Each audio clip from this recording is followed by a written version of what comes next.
I'm not at all surprised that so many people are afraid. People are scared. They're afraid to even talk about, or to even think about why and how to not be afraid. I have been developing a field of study which stands alone, although it can be said to be maybe a specialty within another discipline known as thanatology. Thanatology is from the Greek god thanatos, which is the god of death, and ology means to study. So thanatology is a field that deals with death and dying, the study of death and dying. And what I've been developing is called a-thanato-phobology. So we have something called thanatophobia or thanatophobia, which means the fear of death. So again, Thanatos, the god of death, and phobia, phobos, comes from phobos, which is the god of fear. And you have thanatophobia, fear of death and dying. And so A means not. And of course, the ology, as we said before, is to study. So when we have a-thanato-phobology, we have what I've developed as the study of why and how to not fear death and dying. Although previously I haven't really said why and how to not fear death and dying. I've usually only said before why and how to not fear death. But since it's related to thanatology, I'll allow it. So this most recent update to a-thanato-phobology is why and how to not fear death. And if we want to really give a smooth translation, it's why one should embrace death, or even why death should be celebrated, or even why death is just, it just is, right? It happens to everybody all the time. So many things happen to us. And the problem is, and I don't get this, why people, so first I should say this. I'm not saying that people should want to die. It's not that one should be suicidal. No. While you're living, live to the fullest. But what I am saying is that it's also just as irrational to not want to die. Because not wanting to die is kind of like wanting to live forever, which that's already granted, but not in this form. But also, it's kind of ridiculous for a human life because of the fact that we have a finite time on this planet. We know people have been dying for, things have been dying for billions of years. So it's not like it's something new. So what I'm really getting at here is that people are not actually afraid of or don't want to die itself. It's people just have been fed so many stories about what could possibly happen after they die. That is really ultimately what the fear is. When you really examine the fear of death and dying, not only do you discover that it has nothing to do with the death and the dying itself, but that it also helps to strip away fear in general, because most fear is ultimately linked back to death and dying. And so when you get rid of the fear of death and dying,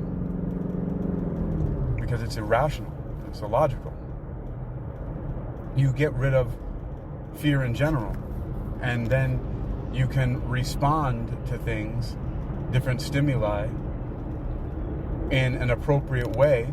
You know, you still have your nervous system, it still kicks in all of the adrenaline and all of the other things that are needed in order for you to survive and thrive and, you know, live as injury-free as you possibly can and not have to suffer through life. But that's really what the big deal is when it comes to death and dying. So I can understand a dying part, especially like if dying is a slow, painful, withering, miserable death. Nope, I mean, it's not really something that anybody should really want, right? But it happens, unfortunately. Happens to all forms of life. And so we do our best to live our lives as healthy as we possibly can, mostly. But it's really ultimately all fear can be traced to the fear of death. Now, people might think, no, that's not true, but when people have a fear of rejection, if they see an attractive person and they get all, you know, bent out of shape about it and they feel like they might be rejected, this is the same thing as people who fear that they won't get a job, or that they're going to lose their job, or that they're going to lose their home, or that they're going to, you know, be embarrassed about something like public speaking. Like, all of this stuff is tied to rejection from an individual and or a group, which really, rejection, ostracization, excommunication, all of this stuff ultimately gets connected to deep and ancient roots of how people needed community, and if they weren't part of a community, they would ultimately end up alone, which usually ended up with them not being able to fend for themselves or hunt or get food and all this other stuff like that, which then they would probably starve to death or in some other way die slowly. Maybe get eaten alive, which is, you know, a crazy way to die, right? That's why people, if you notice, like a lot of the monster movies and things like that, and like zombies and all this other stuff, they're eating people. Because that's what people literally had to face when we were primitive peoples, you know, evolving, is we had to deal with possibly being eaten alive by creatures in the night that wanted to eat us, because that's what the name of the game was, right? It was that's what nature is. Nature is like this crazy thing about just everything is eating or being eaten. And so there's animals that eat the plants, and then there's animals that eat the animals that eat the plants. and we eat animals and plants as humans, being omnivores, but we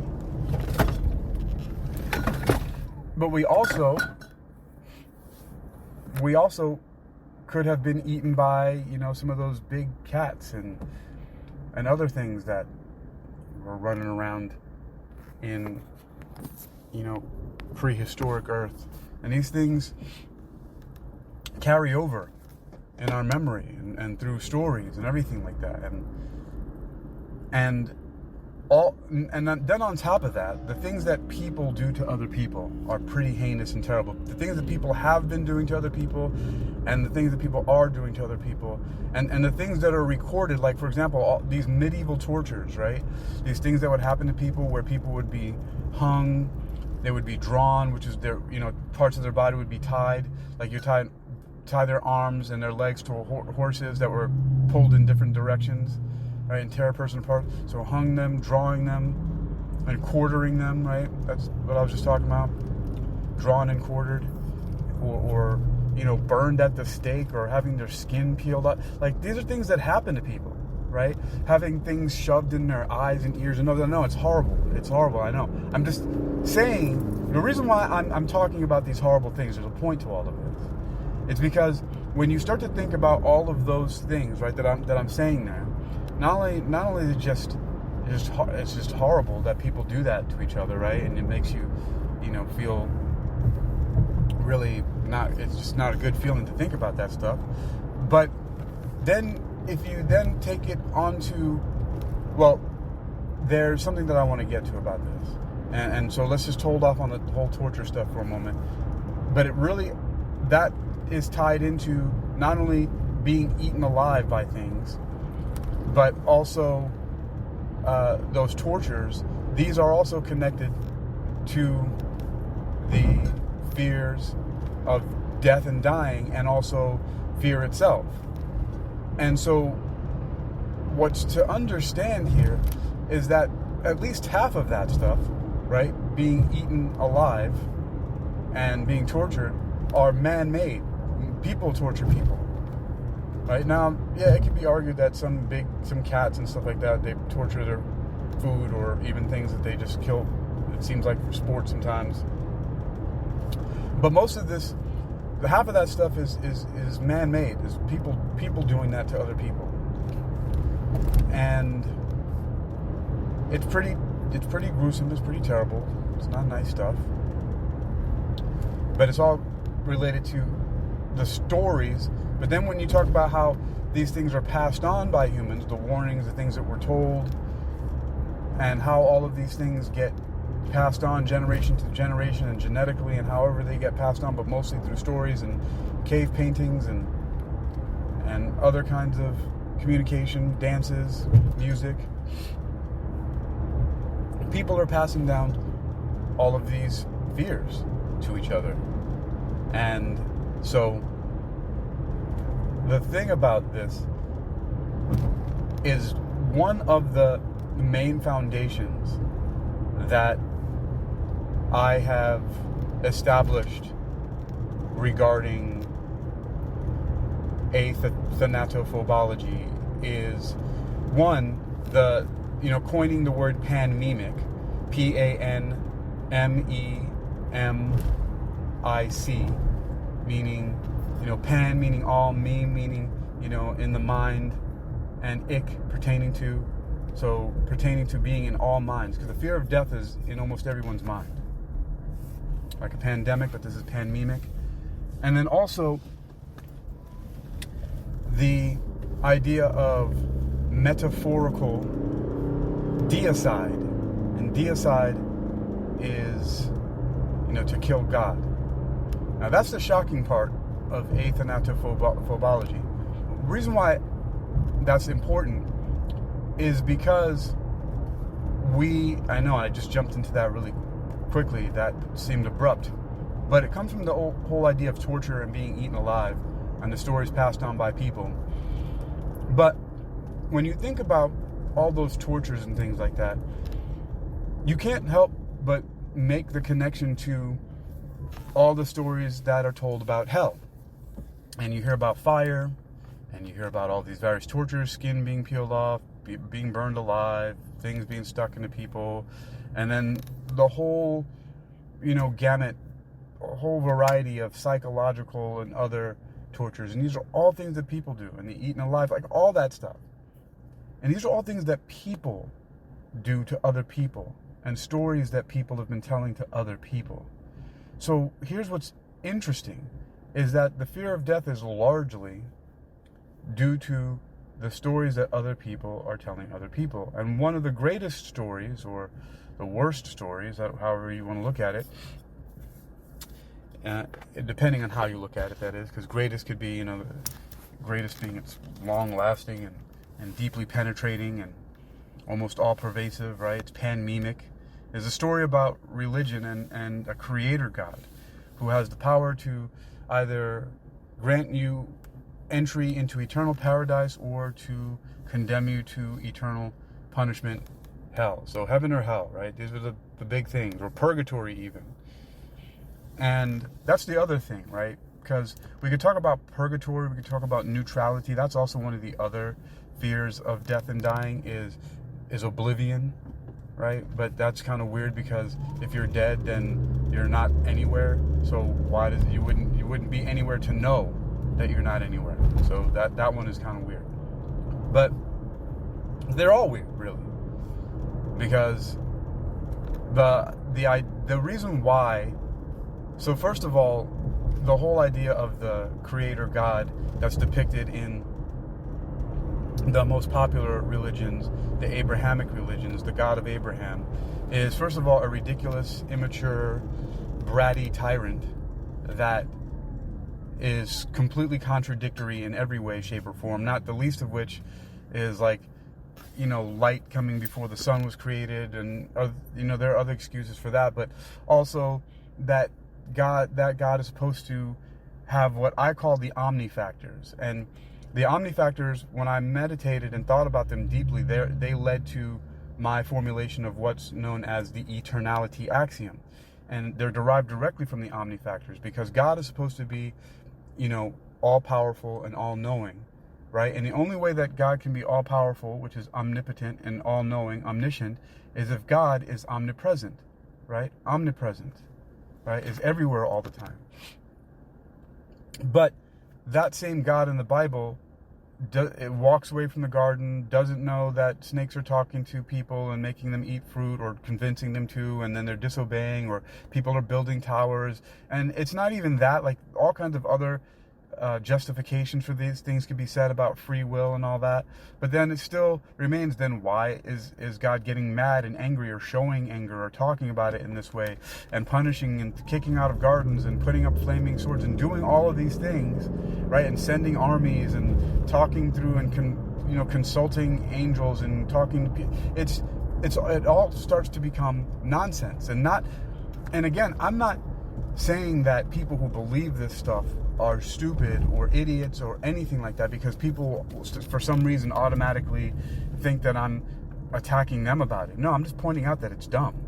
You're not that you're dumb. There's a lot of people who are really smart who believe dumb stuff.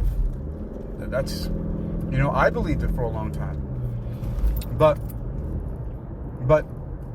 the fact of the trauma of what that did to me was more unbearable than even possibly the confrontation of having to eventually be sent to hell one day. I just think to myself, my life is forever to me. It's the only one that I have, and it's all the time that I have on this earth. This is my forever.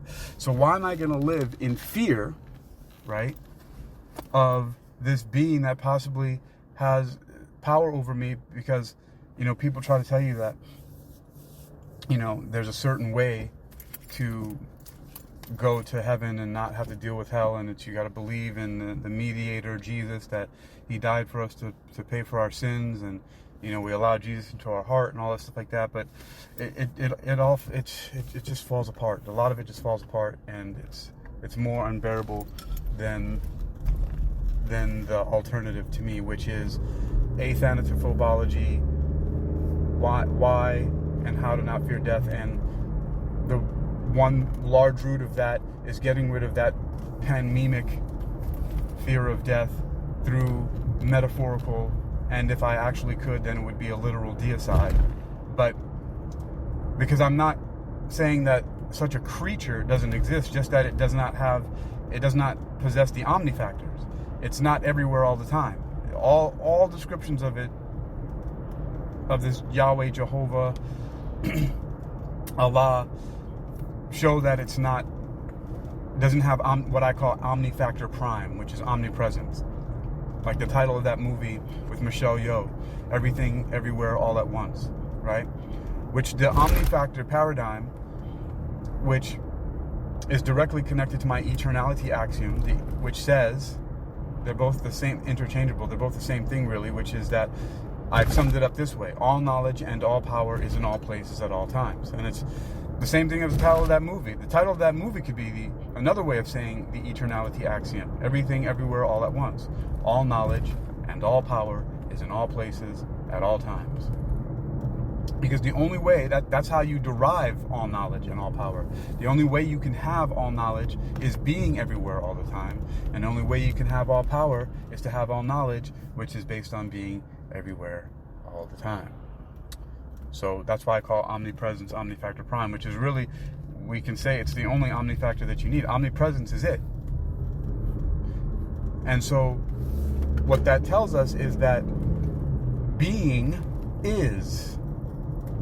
There is being. There is not an eternal being. You cannot individuate eternality. You cannot individuate the eternal from itself. We are all the eternal. And I could talk about all the different ways, the implications of that, about why, time seems linear, and why we have perspectives and the individuations, their individual perspectives. These are all things that are happening because they have to happen in an eternal existence. Anything that can happen is happening, does happen, will happen, and is happening all the time. All knowledge and all power is in all places at all times. Everything is happening everywhere all at once. It's never not happening. And so, all experiences are extant. And certain perspectives seem to begin and end like human lives. And so, when we look at this and we understand that all of those tortures that I talked about are man-made, those are things that people make up. So first of all, we know that people are doing that to each other on Earth. Hell is already on Earth. All those tortures are already here. People are already doing that stuff to each other, right? And then we know that the one God that's talked about is not being itself. It may be a being, it may be a very powerful being, but it is not being itself. We are all being itself. So it is no greater or no lesser than we are. Although within timelines, like perceptual timelines, yeah, something can, for all intents and purposes, something could have created the Big Bang, with which our universe resides inside, and we are all living beings that have been created by a being that has the technology and know-how to have created a Big Bang and a whole universe. But from what we know, based on its behavior, which from the holy books seem to be written by people, or the same people who tell us all these torture stories, right? So if that's the truth, then why should we bow to that being that is a crazy thing, that does not deserve anybody's respect? Yeah, you can fear it if you want to, but you don't have to, because first of all, it can't torture you forever, because there's no forevermore other than that which you accept. Because you are the same as it in some ways, especially when we disembody, we change the footing and the grounding that we're on, because this life is temporary here in this physical body. It's a story. You can think about it like it really is a story. It has a beginning and an end, right? It's like a movie. It's simply a story. All the world's a stage. We're players playing our part. And so we know that all of that stuff is malarkey. That it's we do not need to submit to anything. All those stories are man-made. And that we are also eternal, and there may be that powerful being. So the second thing is, those stories in the Bible and everything, all that stuff is man-made. But then if that is all man-made, right, either that's the case, that it's all man-made, or it's true, right? And so number one, it's all man-made, people made that up, so we don't have to be fearful of it. Two, it's true, and second, I'm not going to bow to that thing because it doesn't make any sense. It goes against everything that it is to be human and to be humane. So no, I reject it on those grounds. Or it's not communicating with us at all. And again, those stories are man-made. Why should we bow or submit to any of that? So, and I have to do something really quick.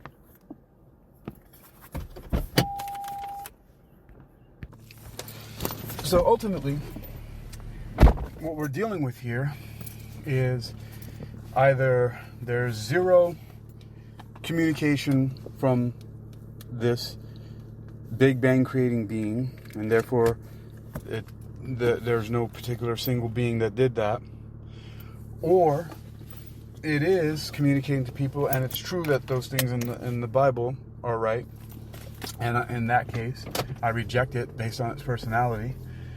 Just like you wouldn't date somebody that you don't like. Well, I don't know, some people do that for money, but they say, if you marry for money, you'll earn every penny, right? And so you wouldn't want to be around people that you don't like. So I reject the being on the stories that are told about it, if they are true. But then they might be just man-made, which is most likely the case, those stories. And so, it's people. If you're going to fear anything, other people. But then I say, why even do that? There's no reason to fear anyone. It doesn't help you to live better.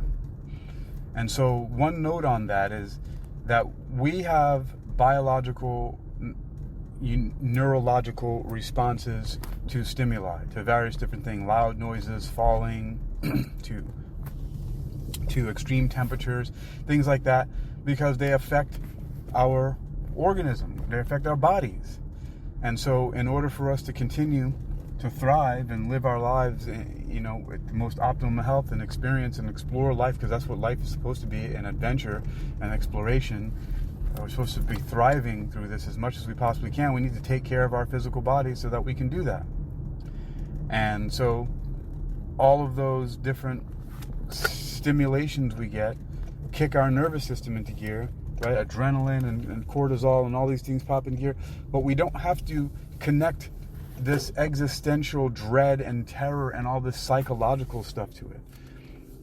Because again, the case that I've been making, the point that I'm making, is that a lot of that stuff is just made up.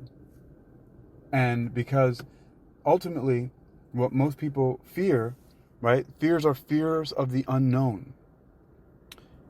And when you follow these things to their logical conclusions, you begin to understand that ultimately you can know, and one of the ways of knowing is making a decision, right? That first of all, the other people don't know any more than you. It doesn't matter how long people have been around. The knowing that we know, look to science, right? Look to physics. Look to medicine, biology. Look at those things, right? Those are things that we can and do know. And they get updated and upgraded sometimes, right? So that we know more things, and things get altered and changed and figured out. But that's where even some of the connections and the conclusions from the Eternality Axiom have come from, right? When you start thinking deeply about eternity, you start seeing how the clues for our reality, in fact, being eternal, is everywhere. And one of those ways that you see that are through some of our most well-established scientific theories. Like, for example, the first law of thermodynamics and various different conservation laws. And one of the things that people know very well, that they hear about a lot from thermodynamics, is that energy cannot be created or destroyed, or energy is not created or destroyed, right? It simply changes form, and that's energy. We have the conservation of matter that says the same thing. Energy is not created or destroyed, it simply changes form. And we also know from Einstein's equation that energy and matter are interconvertible. You can change energy to matter and matter to energy. The equation says E, energy, equals M, which is mass, but that's a measurement of matter, C, the speed of light, squared, times itself, right? Energy equals matter times the speed of light times the speed of light.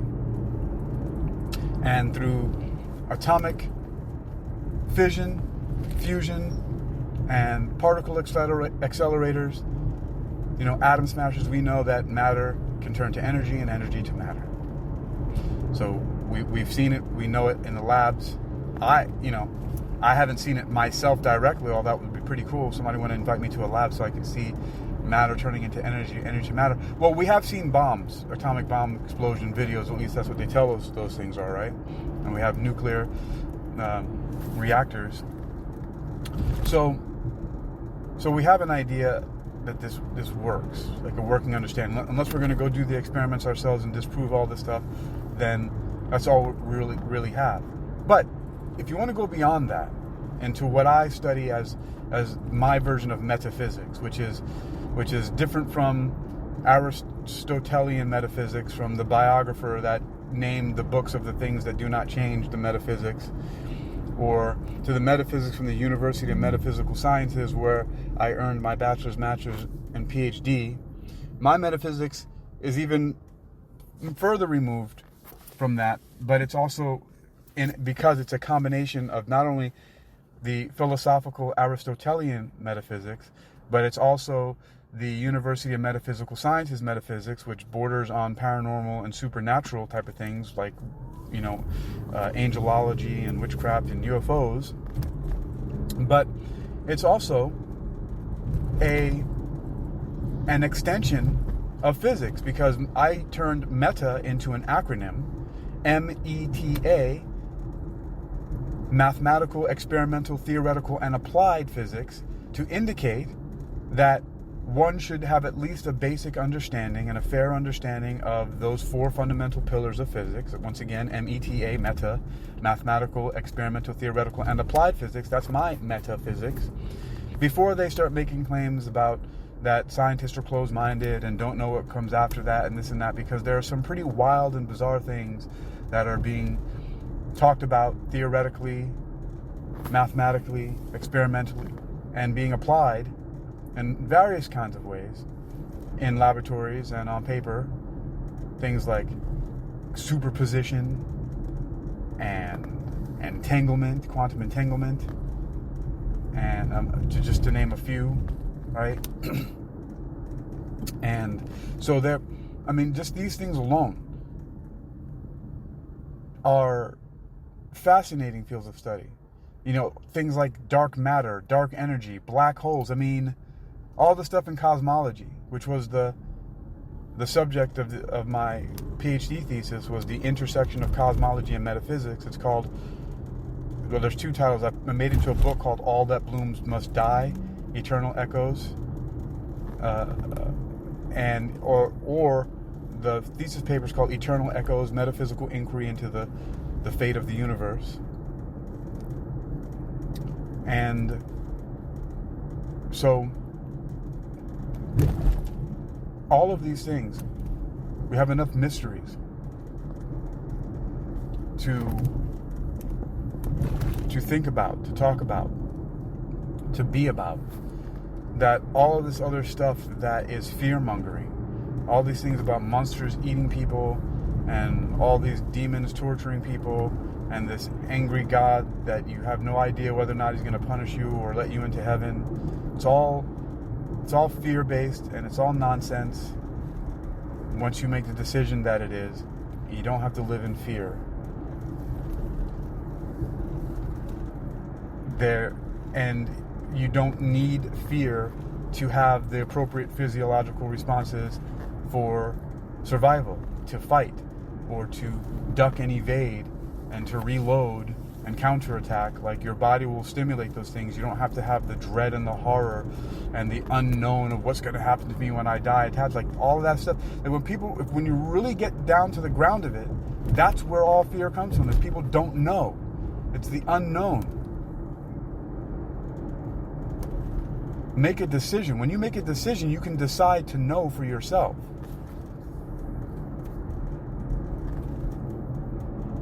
And that's what initially I talked about. It's interesting that so many people, even after hearing me coherently ramble about this, are still scared to talk about how to not be scared. People are still afraid to think about and be about why and how to not fear, specifically death and dying. Because confronting that brings up a lot of things that are really, I don't know why, it's just too deep for some people to get into.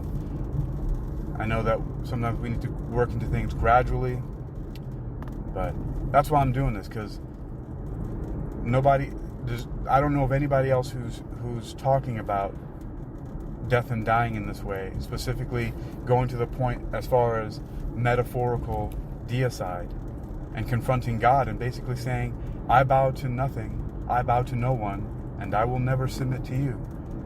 You know, that's another thing is the declaration of eternal sovereignty. It's like, we're on the same ground. We're just having an experience that has to be happening because it always is happening. This experience is something that has to be happening, and in a linear flow of time, in a three-dimensional space, I feel individuated from the eternal ground of being, which really there is no ground or ceiling of being, from the eternal being. I'm simply just experiencing just one thing that must be in eternality. All knowledge and all power is in all places at all times. We can do our best and deal with the consequences while we are here. At the same time, however, that means that it is not necessary for us to feel ungrounded, unfounded, unnecessary fear in order for us to thrive and survive. It's just extra weight. It's unnecessary. It's not needed. And we can come to this conclusion with just a little bit of rational and logical thinking. These conclusions can be had by the best of us. So, I covered the Eternality Axiom and the omnifactor paradigm, all knowledge and all power is in all places at all times. Metaphysics, META, mathematical, experimental, theoretical, and applied physics. A-thanato-phobology, the study of why and how to not fear death and dying. And bringing into the understanding, because it's panmemic in all the minds, but we can get rid of it. I wonder if I can coin another word, panannihilation, like to annihilate it all, like pan and annihilation together. That's fun. Panannihilation, but we can get rid of it through the process of metaphorical deicide, to kill the god of fear. Really, it might even be killing Phobos in a way. Maybe that's really what the Yahweh Jehovah being actually is. It's just a god of fear. The idea of it is simply what it really is. And we can do away with that because we know it's a myth. I am Hakeem Ali-Bocas Alexander.